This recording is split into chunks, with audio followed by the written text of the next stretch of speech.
The blizzard howled across New Seattle's lower districts like a wounded beast, its frozen teeth tearing through the makeshift shelters of the desperate and forgotten. Adeline pressed herself against the corrugated metal wall, her forearms wrapped protectively around her two younglings.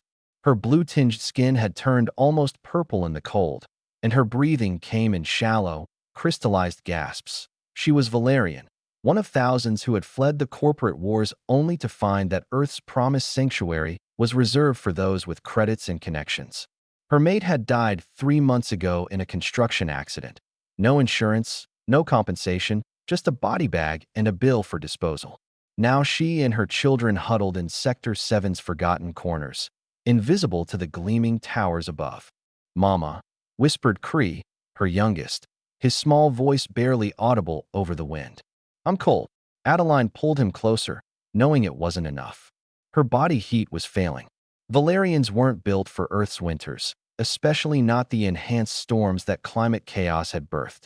She had perhaps an hour before hypothermia took them all. She did something she had sworn never to do.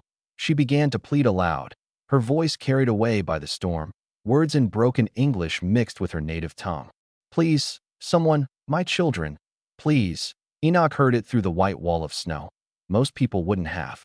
Most people weren't walking through a Category 4 blizzard at 300 hours with military-grade thermal gear and a dog bread to find life in rubble. Most people hadn't spent 6 years in the Outer Colonies War, pulling survivors from bombed-out stations where screaming meant someone still had air in their lungs. "Rex, halt!" Enoch commanded, and the massive German shepherd froze mid-step, his ears swiveling. The dog had been his companion for 4 years, military-trained, bomb detection certified, and now, in their civilian life, his early warning system for the forgotten souls who populated the lower districts that Rex's nose went up, then down, tracking something on the wind. He barked once, sharp, urgent. "Show me, boy." The dog lunged forward, and Enoch followed, his prosthetic left leg driving through the snowdrifts with pneumatic precision. The VA had given him top-of-the-line tech, the kind reserved for soldiers who'd earned enough medals to make the brass feel guilty. He'd earned his the hard way.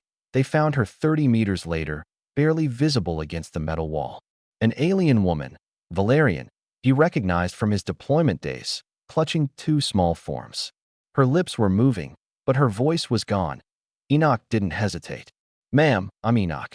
Former Colonial Marines. I'm here to help." Adeline's eyes focused on him, hope and terror warring in their depths. Humans were unpredictable. Some helped. Most didn't. Many actively hurt. "My children," she managed. "Please, just them.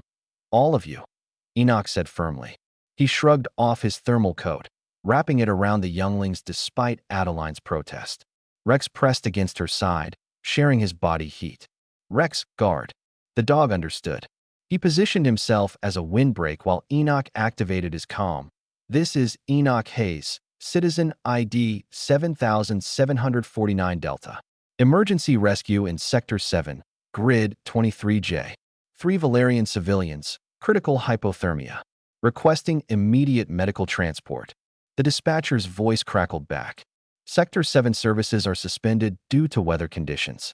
Suggest you seek shelter and call back when I'm not asking." Enoch cut in, his voice dropping into the tone that had once commanded a platoon. "I'm informing.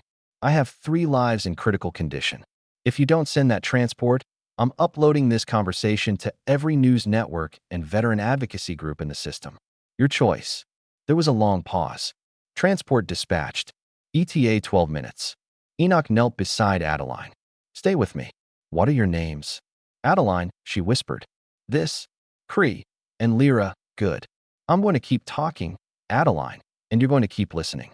That's your job right now." He pulled emergency heat packs from his kit, cracking them to life and tucking them around the children. "I served with Valerians in the war. Best engineers I ever met. Your people saved my unit twice. Once when our ship lost power in deep space, and once when we needed to crack a syndicate bunker without blowing ourselves up." Adeline's eyes widened slightly. Few humans spoke of Valerians with respect. "I owe your people," Enoch continued, rubbing warmth into Cree's tiny hands. "Figured I'd never get to pay that back. Guess tonight's my night." Rex whined, pressing closer, and Enoch checked his chronometer. 8 minutes. What? Adeline asked, the word barely audible. Why what? Why help? We're nothing. No credits. Enoch met her eyes, and something hard settled in his expression. Because I've been the one pleading in the dark. Different planet, different war, but I've been there. And someone pulled me out. He paused. Besides, you're not nothing. You're a mother protecting her kids in a blizzard. That's everything. The transport appeared through the snow like a descending angel, its medical lights cutting through the darkness. Paramedics rushed out, professional and efficient, loading Adeline and her younglings onto gurneys with warming blankets and 4 lines. You coming with them? One paramedic asked Enoch. No, got more walking to do. He looked at Adeline as they loaded her into the transport. There's a shelter network, human-run, alien-friendly. Maria's house, Sector 4. They'll help you get on your feet.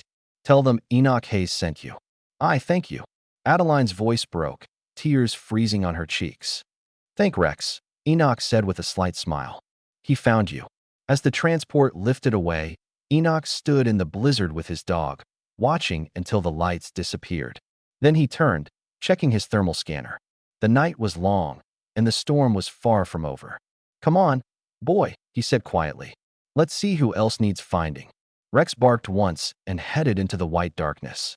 Enoch followed, his prosthetic legs steady, his purpose clear at eye in the morning. The news would report an unusual spike in rescues during the blizzard, 17 lives pulled from the cold by an unnamed veteran and his dog.